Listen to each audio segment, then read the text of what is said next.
Hello everyone, welcome to my channel. আজকে আমি তোমাদের সঙ্গে শেয়ার করব বাড়িতে বসেই তোমরা কীভাবে দোকানের মতো স্টাইলে চিকেন মোমো বানাবে। তাহলে চলো ভিডিওটা শুরু করা যাক। প্রথমে একটা মিক্সচার বাটিতে কিছুটা রসুন কুচি আর কিছুটা আদা কুচি নিয়ে নেব। এরপর আগে থেকে কেটে রাখা চিকেনগুলোকে নিয়ে ভালো করে সবগুলোকে পেস্ট করে নেব। চিকেনের পেস্টটা আমার কমপ্লিট।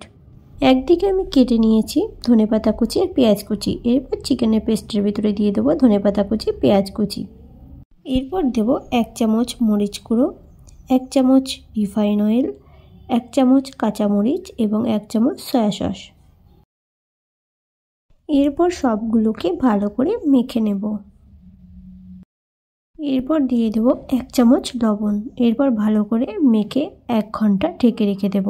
এরপর একটি পাত্রে লবণ এবং ময়দা নিয়ে নেব। আমি এখানে 2 কাপ মতো ময়দা নিয়েছিলাম, তোমরা পরিমাণ মতো নিয়ে নেবে। এরপর গরম জল দিয়ে ভালো করে এটা মেখে নেবে, তাহলে কি হবে, এটা ভালো সফট হবে। এরপর লেচি কেটে লুচির মতো ছোট ছোট করে বেলে এর ভেতরটা চিকেনের পুর দিয়ে ভালো করে এটাকে মোমোর মতো শেপ দিয়ে নেব।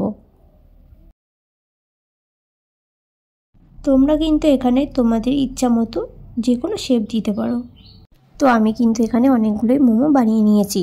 আর তোমরা কিন্তু অবশ্যই এরকম একটা ছিদ্রযুক্ত পাত্রে মোমোগুলোকে ফাঁকা ফাঁকা করে সাজিয়ে নেবে। আর মোমোগুলো রাখার আগে তোমরা কিন্তু অবশ্যই পাত্রটিতে তেল লাগিয়ে নেবে, তাহলে কি হবে, এগুলো গায়ে লেগে যাবে না। এরপর একটি পাত্রে তোমরা গরম জল বসিয়ে দেবে, তার উপরে এই পাত্রটি রেখে দেবে এবং একটি ঢাকনা দিয়ে 15 থেকে 20 মিনিট তোমরা ওয়েট করবে। তারপর নামিয়ে নিলে হয়ে যাবে চিকেন মোমো। আজকের মতো ভিডিওটা এই পর্যন্ত। ভালো লাগলে like, comment, share and subscribe করে পাশে দেখো। বাই।